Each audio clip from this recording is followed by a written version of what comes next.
Blacks in Technology. Blacks in technology. Blacks in technology.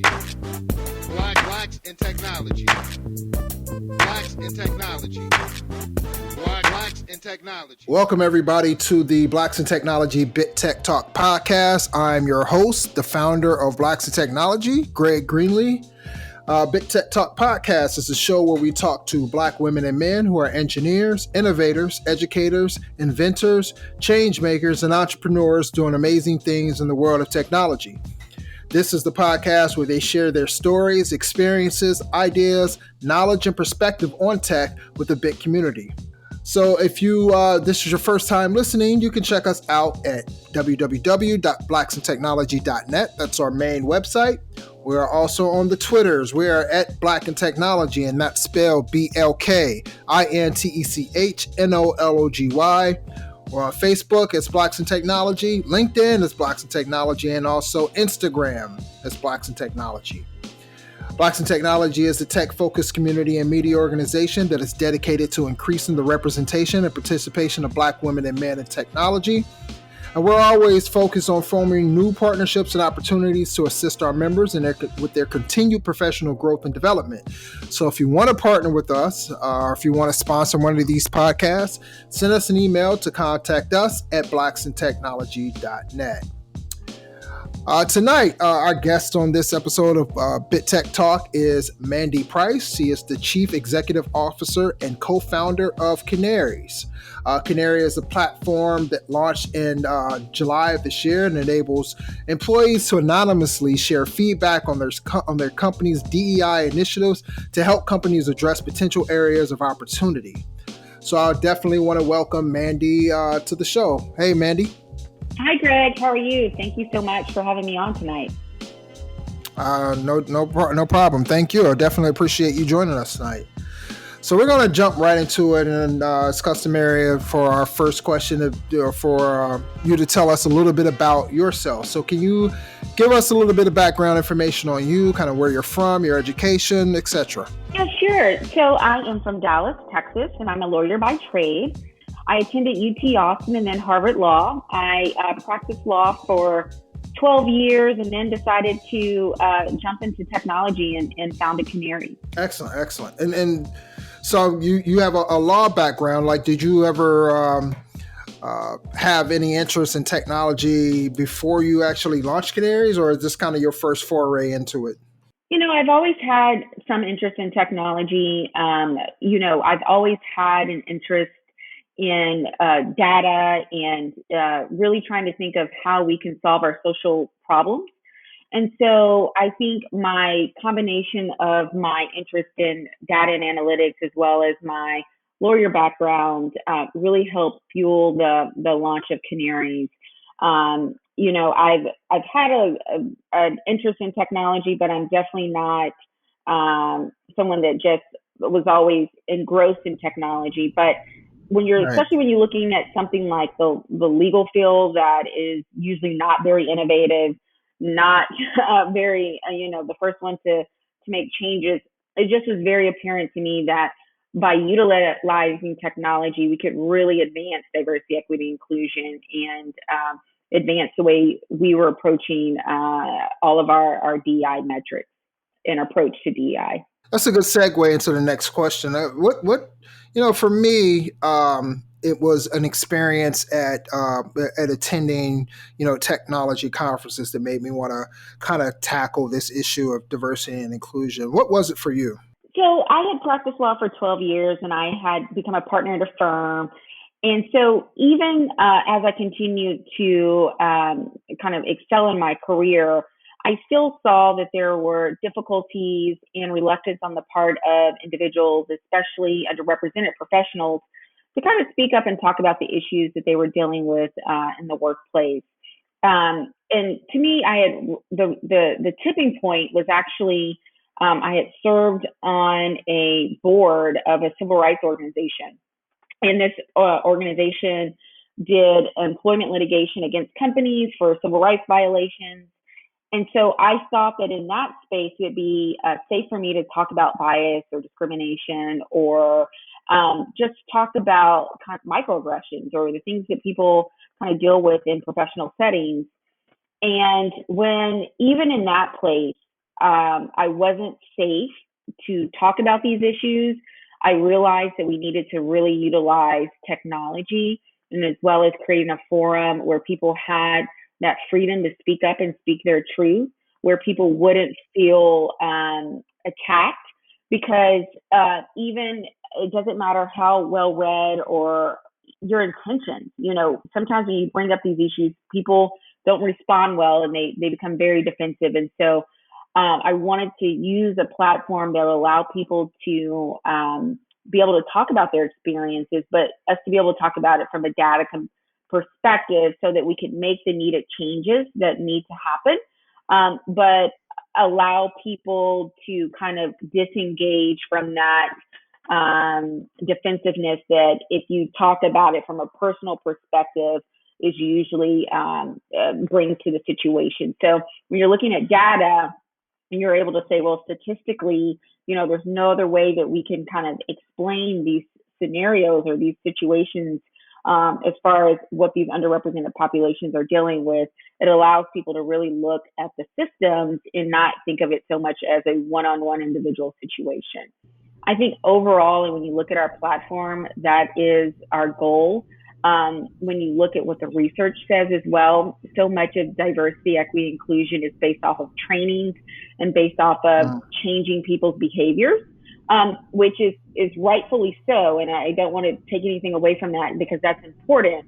But I think a lot of the impetus is on that and not looking at the structures and the systems themselves. So not thinking about maybe the way we hire talent overall produces bias, or maybe the way our whole promotion system is done produces bias, or the way we hand out work or assign work is bias. And so what we're trying to do is really take a data-based approach and look at things from a policy perspective so that we can really address the systemic nature of the inequities that exist within the workplace. I mean, that's really interesting that you mention that. I mean, it's always easier to attack a person than it is the system, but it's usually the system that's at the root of the issues. It still amazes me, how people can. And this kind of pertains to more than just diversity and inclusion, but it's a lot of the issues that we face as a society that people I mean, you see it now, especially in this political climate that we're in today. There are a lot of people they attack the people instead of attacking the system that created the issue. And so, I constantly see where, this thing where it's just like, this is just a result of, this. If you really want to drill down and find out why, a specific section of the population is living in these conditions, or they may behave or carry on in a specific way. Like, you need this is all the result of something. This is not the root of the problem. And so in order to do that, you really need to drill down and find out what the root of everything is. And a lot of times, especially for Black women and men, I mean, this is it may sound cliche, but this is a direct result of slavery and even after that, Jim Crow laws. Like, all that stuff manifests itself in some of the conditions that we live in today. So I definitely agree with you on that front. Absolutely, Greg, and I couldn't agree with you more. Really the root to a lot of the inequities that exist within our system, even though the cause of them may have been centuries or even decades ago, because when you were listening to your things, I think of redlining and the effects it still has on our society because of the way it affects people's what education systems and schools they can go through and how that kind of perpetuates through their life. But your point as far as being able to drill down on the root cause of the issue, and that's exactly what our platform does. We take away the kind of surface level approach to diversity, equity, inclusion that some organizations have kind of put in place and said, okay, we love the idea of celebrating belonging and making people celebrating cultures, I'm sorry, and making people feel like they belong, because that is so key. But we can't rely alone on lunches to celebrate Black History Month or to celebrate other months, right? We really have to drill down and say, what are the key issues that are perpetuating these inequities? Because we know that women are 2 times as likely to leave the workforce. People of color are 3.5 times more likely. And it's not that talent only resides in a certain demographic. Talent is pertinent throughout all demographics. So what is it that are making certain demographics leave the workplace more than others or switch jobs more than others? And it's because of the treatment within the workplace, and some of the other inequities we talked about earlier. And so with our platform, we give people that freedom and the ability to discuss these issues with their employer without the fear of retaliation. So that then on the back end, we anonymize all that data. We make sure that employees are protected, and we're able to provide those analytics to employers so they know exactly the reasons and the obstacles and the barriers that their employees are facing. And we work with them on strategies so that they can make their workplace more inclusive and more equitable. And so any employer that is interested and really wants to drill down and create that equitable, inclusive workplace, we welcome them to reach out to us. But that's the key, is being able to drill down and not afraid to ask the questions. So many, and not even companies, just individuals are afraid to really get down to those root issues and to ask the tough questions. And I think people are afraid to not appear perfect, but no one's perfect. No organization's perfect. No person's perfect. Right. And it takes strength to be able to say, hey, I know we can do better, and we should want that continuous improvement from an individual perspective, but also from an organizational perspective. Yeah, I definitely agree. It still amazes me that how companies are they they tout like one specific or maybe even a few specific situations or maybe achievements, and they think that that they've achieved like this. They've reached the mountaintop when it comes to diversity, equity, and inclusion. And just in my experience, I know I've seen companies say, "Oh yeah, like we've had a couple of diversity and inclusion events. We give ourselves an A+." And it's like, really? that's what you're basing your entire diversity and inclusion initiative on, of like a couple of events, and now you think you've reached a mountaintop. Like it's not how it works. But Yeah, Craig, I think a lot of organizations do that, unfortunately, because D&I has become such a buzzword that everyone is involved with it, but everyone doesn't really understand the ramifications that it has within the entire organization. And if they did, companies would ensure that this is something that not only the D&I coordinator or chief diversity officer or manager or whoever, but everyone within their organization would take as a top priority, because we know that D&I encourages and produces better innovation, improved employee engagement, better collaboration, and better financial performance. So if we know through decades of research, this isn't something that's new. We've had decades and decades of research on this, of the financial benefits as well as the overall improvements within the workforce with their employees. Why would we not have it where everyone in the organization knows that this is a priority? And I think for many companies, it's an initiative that's put on by the diversity people, and that's kind of where it lives and breathes and stays. And so what we try to do is work with companies to ensure that, again, the employees are involved in that process, that we're doing and putting on diversity initiatives. And I don't even like to say putting on diversity initiatives, but we're thinking about diversity in the sense of how it affects employees in their day-to-day lives, how it affects every single policy initiative that the company has, so that it's integrated into every aspect of the business. Kind of based off of what you were saying, it kind of triggered something that happened not too long ago, and I kind of want to get your definition of what you feel diversity is, because this was a question that was posed to some colleagues, some people inside of a company, and I wouldn't say I was surprised. I was just kind of I don't know. It was not really disturbing, but I was a little bit taken aback by like some of the responses, and I know like where some of these responses like come from.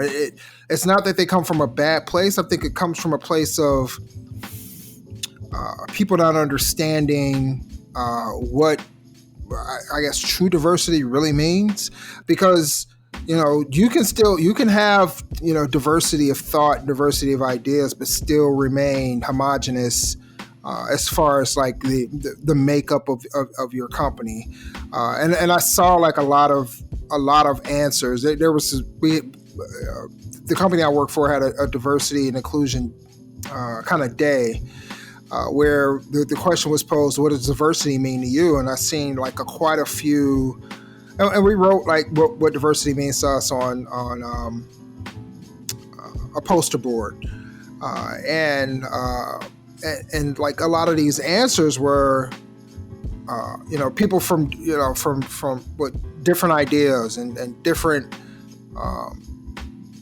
backgrounds, and I kind of just kind of stood back, and I'm like, well, that doesn't mean that you can't end up with an entire company of white males, for instance, right? Like diversity of thought, like that's almost like a given. Like there's really not two people that are going to think the very same thing all the time. Like that's just the nature of humans. And as far as having different backgrounds, like almost everyone has a different background. There may be some similar circumstances as far as where like that person having maybe a 2-parent household and that type of thing, having siblings or whatever. But pretty much like my background, even though I'm a black man, I'm pretty sure my background is pretty different than another black man. It's like we're not all the same. Mm-hmm. And so like I've seen this kind of persistent in a lot of the responses, and where I'm thinking like, no, like to me that doesn't really. I mean, I guess it's diverse in a way, but that's not really when I think about diversity and inclusion. At least from my perspective, that's not what I think about. I don't think like same different ideas. Like I think that's a given. So if you could, I know I kind of rambled on there, but if you could, yeah, I'd love to. This is actually a question we get a lot, and we actually get this sometimes from different leadership of companies that we're working with, right? They say, what do you mean by diversity inclusion? And are you talking about diversity of thought?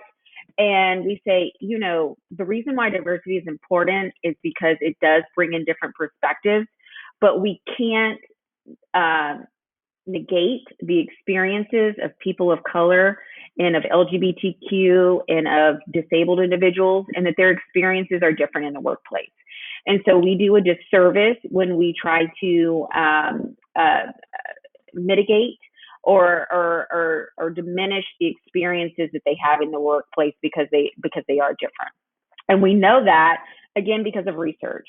We know that if your name is Keisha or Lamont or, whatever, you have a more difficult time getting a call back from a job than if your name was John. There's been so much research that shows the bias that exists in so many different elements of the hiring and the promotion and the entire talent cycle. And so we can't diminish that, and we have to realize that these biases do exist. And so that is the way we approach it and talk about it with companies, is that, yes, we want to have diversity of thought.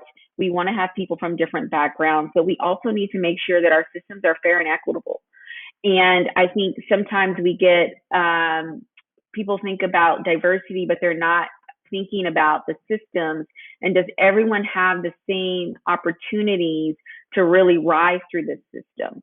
And so those are the things, and those are the conversations we try to have with companies, because I think everyone, at least the intentions of companies, are to have a system where it is fair. You know, if they know their system is set up in a way where only white males that are over 6 feet are the ones that are getting most of the leadership positions, I think people would say that's not right. But you know what? That's our current system.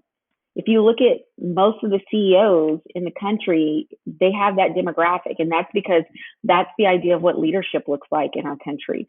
And so we have to, again, look at our systems and our procedures and say, what are we doing to ensure that we actually have an equitable workplace, and our policies and procedures are created in a way that everyone has the ability to rise to the top. Excellent, excellent. Yeah, I definitely agree. I want to take this back just a little bit, and I know you told us a little bit about why you started Kanary, but like what was this decision or the motivating factor around you? What was that aha moment where you were like, okay, I'm going to start a company based on this? So it was really my own experiences. I talked about the one when I was working with the civil rights organization, which was really at that moment, I was like, I have to do something. If we cannot talk about these issues in a civil rights organization, there's nowhere where you can talk about them. But I had just been through so many different scenarios throughout my career. And over time, I realized that I had started to normalize a lot of things, and I just started to expect it. My credibility being questioned, constantly having to prove my competence over and over. I had just become numb to it, and it wasn't shocking to me anymore. I didn't talk to colleagues about it. I just kind of knew how to respond and handle these kind of situations. And then over time, especially once I became a partner in a firm, um, we have a group in the city that I live where all of the African American partners get together, and they serve as a great support system for each other. And then as individuals kept having the same stories over and over and over again, I was like, this is astonishing. You know it because you've experienced it yourself.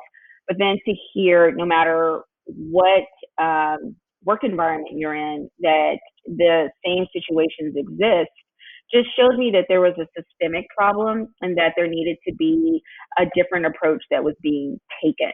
I didn't want to teach my children survival skills that I had learned, because I felt like I had learned to navigate the corporate world. And I think a lot of us have. We know, okay, this is what I need to do to kind of handle and assess handle this particular situation. But I didn't want to pass on those same survival skills to my children. I wanted the system itself to be different. So, I had a very supportive family. I was in a situation where I could go without taking salary for a while. And so I decided that I was going to do something about it. That, I wanted to stand up not only for myself, but for others that didn't have the ability to stand up for themselves, and help to create the workplace in the world where there is true fairness and equity. And kind of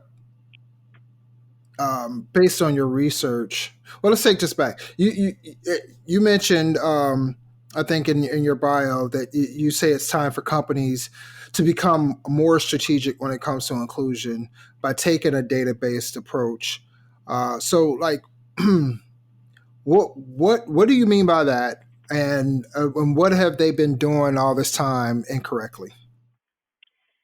So I think a lot of companies still treat diversity, equity, inclusion as a philanthropic effort, something that we're doing for underrepresented professionals, or as an optics issue. I think that very few companies And it's increasing. I don't want to make it seem like no one's doing it, because there are a greater emphasis on companies to really understand the importance of diversity, equity, inclusion, and to take a more data-based approach.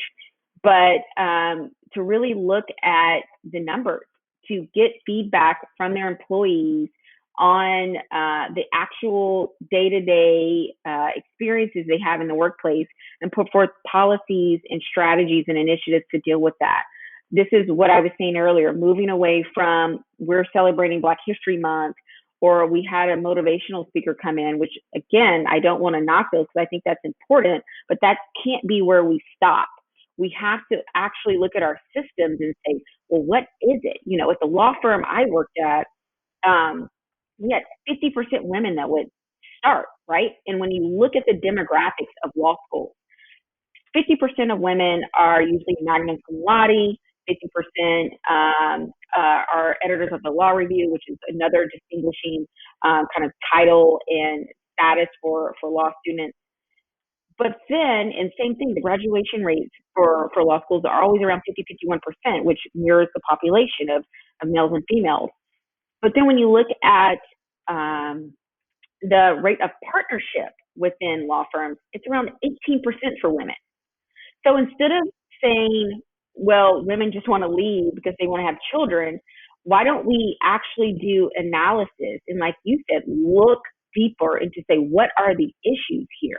Because it's not that the top talent is necessarily rising to the top, because if that's the case, why were women 50% of editors in law review and 50% of magna cum laude, but now only 18% are able to rise to the level of partnership? So there's something going on there. And so being able to look into the issues and think about it from a data perspective, because on committees I served on, again, they were well-intentioned. People wanted women to be there. They wanted people of color, but I didn't see us taking a data-based approach. I didn't see us saying, well, what is it? Is it something with the way we are doing our promotions? Is it something about the way the whole partnership process is set up and organized?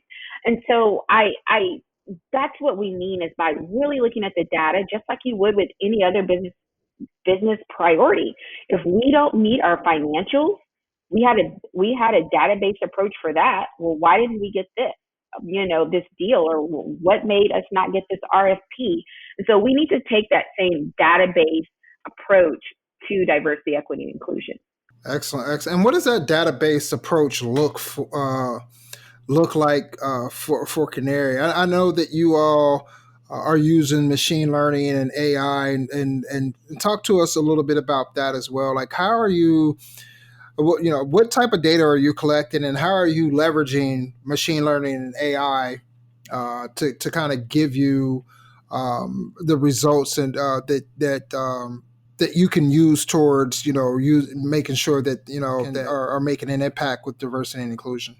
Yeah, that's a great question, Greg. So what we do is we allow employees to anonymously rate their employer in 5 different areas of diversity, equity, and inclusion, so that we can actually have metrics and benchmarks as well, which is key and critical for moving and improving the workplace.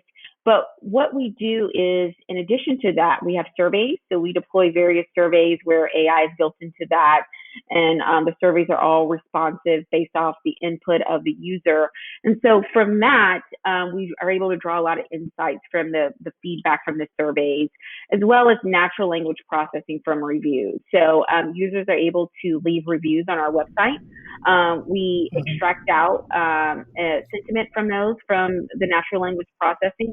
And so through that, we're able to provide dashboards to our company partners, where not only are we able to benchmark some of various initiatives from a diversity, equity, and inclusion perspective, but we're also able to provide detailed information to them with respect to the findings that we have from our surveys that incorporate the AI as well as the natural language processing from the reviews, so that we're able to provide actionable insights to them on things that they can do to make their workplace better and help them foster diversity and inclusion in their workplace. What's up, everyone? We hope that you're enjoying this episode of the Blacks in Technology BITTechTalk podcast. Do you or someone you know have a dope story that they want to share with our BIT audience? Blacks in Technology is seeking guests to be on our podcast. We're looking to highlight the journeys and experiences of Black women and men in the tech industry. So if you know of someone, send them our way. Shoot us an email to contact us at blacksintechnology.net or click on the link in the show notes and fill out our form. We're looking to hear from you.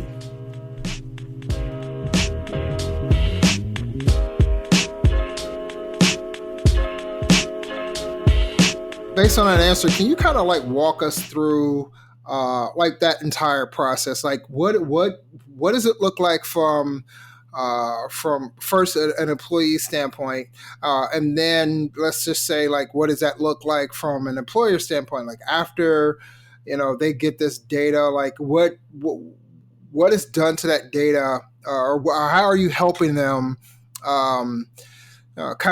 Sort through that data to create like these dashboards, and then like how are they, what actions are they taking from these? I know that it could be different depending on the company, but kind of like from a general standpoint, like what are you saying as far as like how the companies are acting on the data? Yeah, sure. That's a great question. So let me answer your question there, but I also want to talk about the process from an employee perspective because it's a little bit different. So from an employer perspective, everything is anonymous, so they can't tell any information. We think it's key and critical and something we've put a lot of thought into, especially because within our company, a lot of us have been the only within our workplace. So we want to make sure that we can provide insights to make the workplace more inclusive, but also make sure that we have all kinds of protections so that someone's identity is not revealed inadvertently, right? And so what we have done is the dashboards run on their own. Companies are able to go into their login once they partner with us and able to go in and see the key insights that we've been able to see about their workplace. We also have DEI subject matter experts on our team, as well as individuals that have backgrounds in organizational change management. So they're able to work with the companies. And so the data and the trends that we're seeing, we're then able to work with them to cultivate solutions so that they can foster better diversity and inclusion within their workplace. So we have all types of insights that we're able to provide. All the data is real time. And so that they're able to see how sentiment may be changing. And then again, we work with them to cultivate strategies. The whole idea of the platform is giving employees a voice in a mechanism where they're able to communicate without that fear of retaliation. And so as an employee, when you go to the platform, you're able to go in. It's set up, I know people are very familiar with Glassdoor, kind of how Glassdoor is set up, where you would go, every company has a company profile page. Right now we have over 500 companies that are listed on the platform. So you're able to go in there, see the data that we've collected on that company from other employees, as well as data that our data analysts have collected. And then you're able to see the experiences of other underrepresented professionals in that workplace, as well as that company's approach to diversity, equity, inclusion. We list information as far as their demographics. We list information about their benefit policies, information about their diversity initiatives, about other company perks. But again, you're able to see the experiences of other underrepresented professionals and see what they're saying about that workplace. We think that's so important because it's very difficult right now to really understand what the true environment and culture of a workplace is. And so our platform allows you to do that and to really rank companies and see the experiences of other underrepresented professionals within various workplaces. Excellent, excellent. Thank you for that breakdown. Can you give us a little bit of information on, kind of like what tech is kind of driving the platform? Like are you utilizing cloud technology, or like what AI like engines are you using? Can we give us a little insight on that? Yeah, so we have a lamp stack. We are using a cloud. We use Amazon Web Services, and we use MySQL.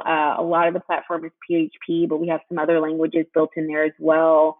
The database and the CMS system that we've used is Symphony, and so we're utilizing a lot of different technologies with the platform, and we continue to obviously iterate and build on the platform. As a non-technical founder, I would say, I've really been able to, and I've learned because initially some of the folks developers we brought on didn't have the skills and expertise that we needed. And so I'm very fortunate that we've been able to build a team of highly qualified individuals that have been able to really provide the background, and we've been able to utilize and leverage their expertise, not only with respect to these issues, but other issues as well. When you're starting a company, it's very difficult, and no matter what your background is, even as a technical founder, right, you're going to have to rely on having a great team so that you can leverage background with respect to finance or with respect to marketing or communications or, business development. And so I think the number one advice I would give anyone is make sure that you surround yourself with amazing team, because it's absolutely critical to your success. You have to find talented people who have similar goals and values and are as passionate about your mission, as you are, because there's going to be some dark days, and you want people that are just as committed to it as you, in order to get through those times. Because if your team isn't fully dedicated, I don't see how it's possible to have a successful company. So I'm very, very grateful for the team that we have at Kanarys and for what we've been able to build. Excellent. So, I want to dive into that just a little bit, because I think it's important for people to, especially, I wouldn't say especially, just this is in general for anyone, like anyone that may have an idea about a company or a platform that they want to build, and trying to find the right people. And I know earlier you said that, initially you didn't have the people that had the correct expertise and knowledge. How did you actually go about finding the right people with the right skills to help you build this company? Yeah, that's a great question. Like you said, we made some mistakes.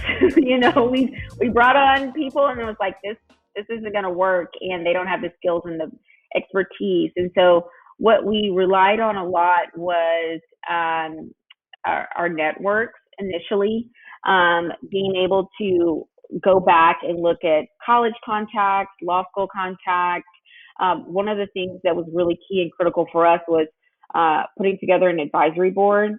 So we put together an advisory board of subject matter experts with diversity, equity, inclusion, with social impact, with finance, with marketing. And so these were people that had practiced and had honed their craft for years and years and years, most of them 20, 30 years in their profession. So then when we were able to rely on them to not only help us vet candidates, but to go into their network as well and say, hey, I'm working with a startup and they're looking for someone to help them with communications. And so we were able to rely on their network and their contacts to help us continue to build our team. But our initial team was built through, our own networks and contacts. And like I said, really reaching back as far as 15 years to people that we had gone to college with and knew we had similar desires. And, if you worked with someone even if it's in a college setting, you still kind of know if you work well together. And so that's where we started. And then from there, like I said, really relying and utilizing our advisory board to help us continue to build out our team. As a black woman in this industry, in the tech industry, you hear the stories all the time about black women not being able or not given out same opportunities and able to raise capital as some of their a lot of their white counterparts. But you raised over $1 million in funding, something that isn't typical for black women in this industry, and hopefully in the future, like that will be $1 million and more will be the standard. But as of right now, that's kind of where we're at. But why do you think you've been successful in raising that type of funding? I think it's the team again, but I will say I do think it has to do with some of my network. I know that sounds horrible, but I think the reason why Black women and Black men overall, it's harder for us to raise money is because of the system and the structure of the way the VC world and the ecosystem is set up. It's set up based off of kind of contacts and who you know, right? A lot of VCs don't list their contact information. They don't have a process where you submit an application or you can submit your pitch. And so I think me and my co-founders were we went to Harvard, and so we had that network. And I don't say that to say it wasn't hard for us, because it was. But during the journey where we were seeking out fundraising, and it took us over a year to raise the funds, right? And the questions we were asked, and the obstacles, and the traction we had to prove, and the obstacles we had to overcome were real. And we would frequently have discussions on, wow, this is incredibly hard. And if it's this difficult for us, right, who have been practicing attorneys for 12, 13 years, where we were able to get some of our original angel money from other partners, right, at law firms and individuals that had that capital, because, we don't come from wealthy backgrounds. So being able to rely on family or things like that wasn't something that we could rely on. And, my family has supported me tremendously and has done everything they could do to support not only my education, but obviously my pursuit of Kanarys. But we do realize that we have that privilege, right? We have the privilege of being able to, when I was looking up VC firms and saying, okay, do I know someone there, that I had Harvard connections that were able to introduce me to other folks there. And so everyone doesn't have that. And so I think the way to increase capital is that we have to change the way that the system works, where it's all based off of these warm introductions, and that just like the way we're talking about the way the workforce needs to change and the whole structure and premise of it, there's some faults and some structural issues there. It's the same with venture capital. The way the system is set up, it has inherent biases in it, inherent. And so until those structures change, I think we're going to continue to see the inequities in funding. But that doesn't mean people should give up. They should keep trying and believe in their ideas, and believe in the teams that they've built, and believe in their products. Because I know that there's some absolutely outstanding founders of color that have great products and great teams that haven't gotten the funding that they should have. I've met tons of them. I think within most communities of color, it's a tight-knit community, and so I feel like it's 2 to 3 degrees of separation. And so I can't say that I've just done something amazingly different than others. I would like to say, no, I'm smarter, my idea or my product's better. No, I think it's the fact that I was able to get the warm introductions because of my network, and that's something that has to change. What's the single greatest thing that you've learned on this journey? I mean, you've raised money. It sounds like your company is doing well, and I know you've had some pitfalls early on when it comes to team members and things like that. So I know there's some ups and downs and in the journey of building a company. Like, what's one of the greatest things that you've learned as a founder? That you always have to be learning as a founder. The learning never stops. Yeah. And I think having that team again, because the learning never stops, and being able to leverage that expertise of other individuals is key and critical. I would say, one of the things that I've learned, but I also take it as a challenge is, I know coming into this, it was going to be difficult, but it has been extremely difficult. And so, I talk with a lot of people that say, I'm thinking about leaving my job and I want to pursue this. And I don't discourage you, because I'm so happy I left my job. And even though it's extremely difficult, I can't imagine doing something else. And so, I wake up in the morning thinking about the business. I go to sleep thinking about the business. I'm constantly thinking about ways where we can read our metrics and milestones. But I would say that it's hard to embark on this if there hasn't been preparation to go a long time span without having a salary or with very little income. So I would say, before you take that leap, because we just talked about funding, I know people read a lot of the stories and it sounds, oh, this person was 22 and they got, this huge check and they didn't have a product, and, they wrote their idea on a napkin, and that doesn't happen for us. And so I think being aware of those hurdles and the challenges that you're going to have to face, where I tell you, we had our MVP and had beta companies and still had problems raising money, right? People were like, well, we need to see more. We need to see more traction. And so I just think that I've learned a lot as far as I already had grit, but, being able to uh, stick things out and realize that even if people don't believe in your vision, you got to keep going. And so that's the thing that I think I've learned the most. Yeah, I definitely can relate to to a lot of what you just said. I mean, it's not an easy journey. Building. In my case, I'm building an organization, and I'm still holding down a full time job.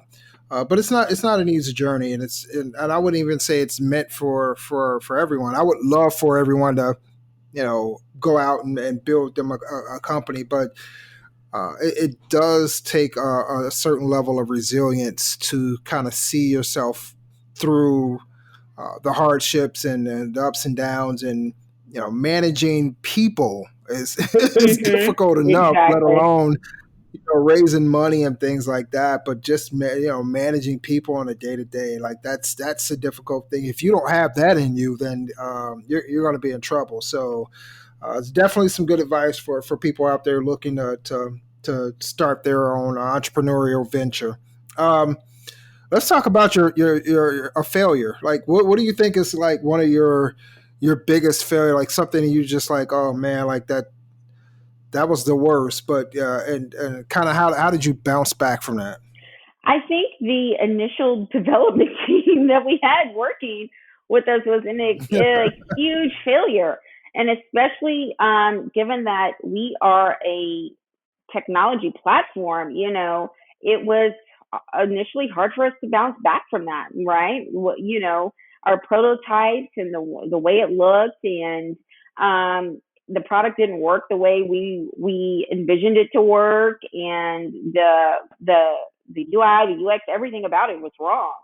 And so being able to kind of step back again, being able to assess, okay, I don't know tons about technology, right? In the beginning, I've learned a tremendous amount. But being able to figure out, well, who do I need to have on my team?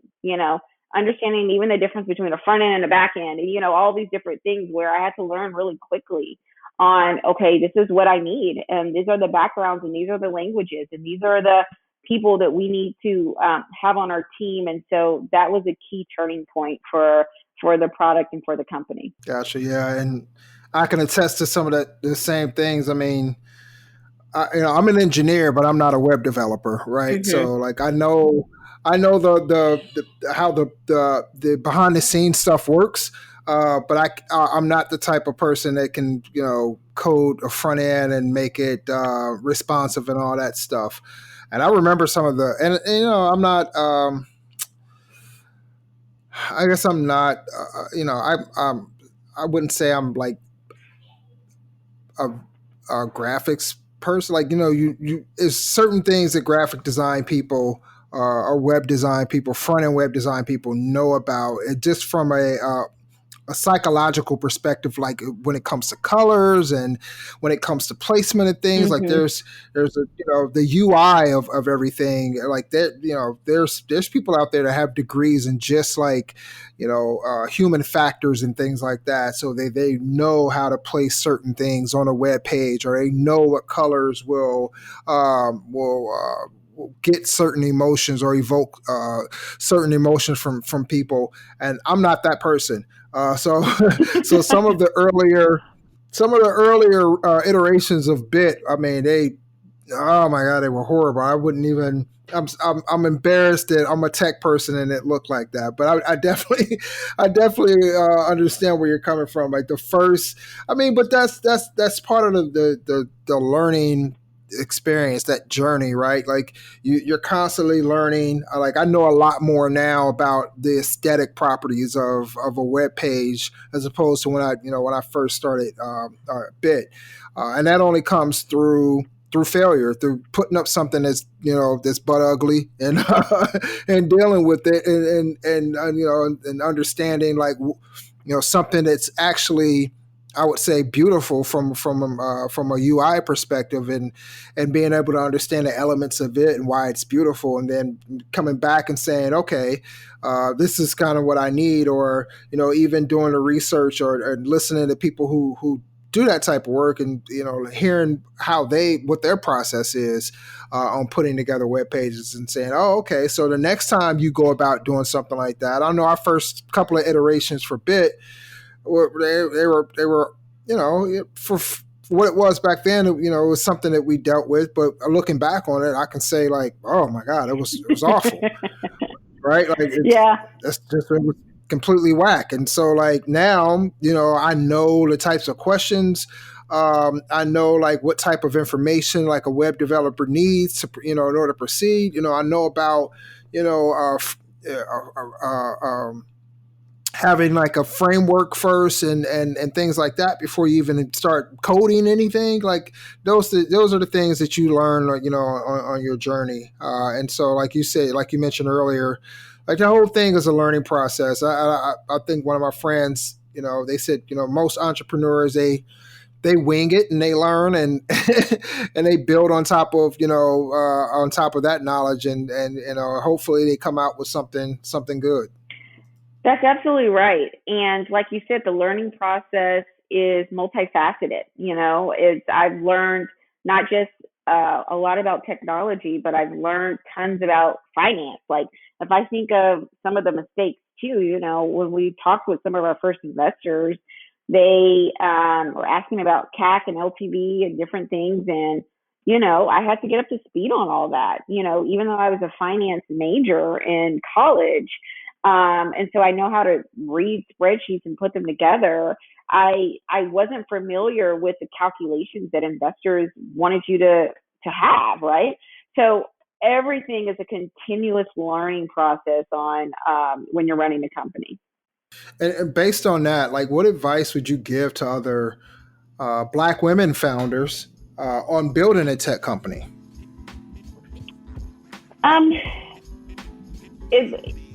I think that Black women are extremely resilient. And so the one thing that I would say to them, other than having a great team, which we've talked about, and repeated the importance of that, is not to give up, to believe in themselves, because they're going to have enough people doubting them already. And so I would say believe in yourself. It only takes one person to spark a movement or to influence others. Uh, Change will never begin if no one ever believes that it can start for themselves. So I would say if you believe in something, you can create the change yourself. It can start with you. So speak up for yourself, and the change is going to happen. Excellent, excellent. And how do you, as you know, you're as a Black woman who founded a tech company, and at least for me, from a Black male perspective, you know, I I felt it was kind of incumbent upon me to like give back in some type of way, because I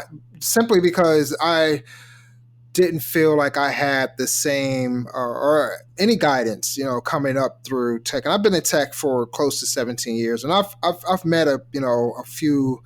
I've worked with, I should say, with a few Black men in certain positions, but I wouldn't say there was anyone that was like a mentor to me. And so, like, the whole bit movement, the organization, everything like that was kind of my way of like, giving back and hopefully making it a lot easier for the next person coming up. So, is there a way that you give back, and if so, what is that? Yeah, I've always believed in giving back. It's something that I was brought up and was instilled with me since I was really young. My mom was a social worker. My dad, for a period of his life, was a fireman. So this kind of acknowledgement of being a part of the community and giving back and responsibility to your community is something that's always been ingrained within me. So, as a lawyer, I was very involved in giving back and on nonprofit boards, and as well as doing tons of pro bono work. Served on the legal aid and tons of other groups like that are involved in giving back. And as I moved into being an entrepreneur and founding a tech company, that has still been a part of my day to day life. I frequently meet with other founders of color or that are getting started on this journey, and it'll people that I don't know at all that just contact me on LinkedIn and say, "Hey, I want to pick your brain. I read an article about Kanarys or about your fundraising, and I'd like to know more." And so I always take those meetings because I know that it's important for individuals to be able to talk with other people that have gone through those same situations that they have and are having those same questions being posed to them. And so I think it's very, very important that we are that support for each other, that we amplify each other's voices. And I think it's incumbent. Even though I think a lot of the things that we aspire to, right, to have an equitable society is to be able to live our life kind of in a more personalized fashion, right? Where we are not feeling like we have it on us to be seen as I don't want to say saviors of the Black community because it's not that, but you don't want to be viewed from a prism of lumping people together because, like you said, all Black people aren't the same. I'm an individual. But unfortunately, we're not at the point where Mandy can only worry about Mandy. I can't just live in my lane and say, I'm only going to do and worry about Mandy and what she cares about. We have to lift each other up, and we have to be there to support each other and to provide that guidance, that mentorship, that sponsorship, because it affects our whole community, and we need it. And so, although I think we all want the inequities to go away, and to be seen as individuals, and we should be seen as individuals, but we have to still think about the community and be aware of our responsibility to ensuring that we're creating a more equitable society, but also opportunities for others and for our children. Yeah, I definitely agree, and I mean, you hit the nail on the head. I mean, we're just not there yet to, at least in my opinion, to begin thinking um, like that we can't or that we shouldn't give back in some way. Like I've had this discussion quite a bit with some people, and I know that there are people out there that are, as we like to say, aren't built for that, Mm-hmm. right? Like they like to kind of just like live their lives and and go about their day to day, and not have to worry about what other people are going through and things like that. And to some extent, I understand it. It's almost like this. I don't want to say it's a burden, but it's This is the exact thing that people of color go through in the workplace too, and it's called the emotional tax, right? It's not only do I have microaggressions that I deal with in the workplace, but then I'm asked to be on all these other committees, and so in addition to doing work, I also have to do all this other work. And so it is a burden, and that's why I say I know people want to have this kind of, I just want to be an individual and worry about myself or my family and not have the burden of feeling like I have to lift up the community. But unfortunately, the inequity still exists, and so we do have to lift up the community. And until we get to the point where it truly is the same opportunities, not just within the workplace, but within our education system and our criminal justice system. And, I feel like every single system you think about has these inequities. We just don't have that privilege. We don't have the privilege to say, I'm going to just worry about myself. Yeah. And I think that's one of the biggest rewards to me, or for me, for having a platform like BIT, is that I get to talk to the people that are out there making the impact, and in a especially a media-driven society like we're in, and you don't see this type of stuff every day, and we're fed like propaganda and to make it seem as if our community is only doing one thing, or we're seen in one light. It's such a breath of fresh air to be able to talk to people like you and meet people like you who are out there looking to make an impact and make a change in the community and make the world a better place. So I definitely appreciate you for doing the work that you're doing, because it's definitely needed. So before we get out of here, I want to hear from you. Like, what's next for you, and what's next for Kanary? Sure. Well, Greg, I want to say thank you again for the work you're doing and for inviting me on tonight, because it's also very much needed.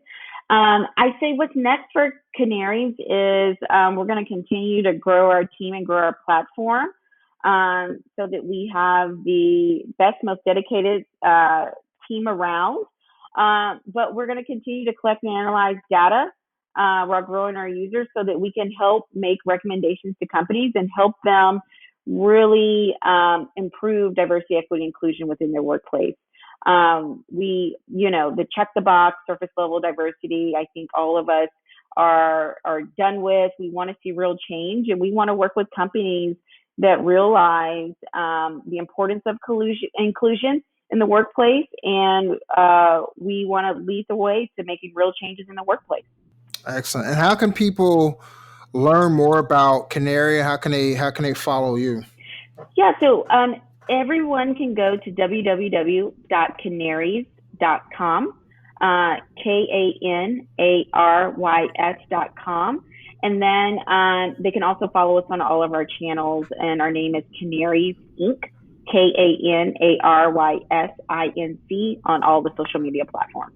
And Mandy, I want to say once again, thank you for joining us on the Blacks in Technology Big Tech Talk podcast. We wish you the best in the future, and take care. All right. Thank you so much, Greg. And that is it for this episode of the Blacks in Technology Big Tech Talk podcast. We definitely want to thank our guest, Mandy Price. We wish her the best of luck in the future, and we'll see you all next time on BITTech Talk podcast. Thanks a lot. Blacks in Technology. Blacks in technology. Blacks in technology. Blacks in technology. Blacks in technology. Blacks in technology.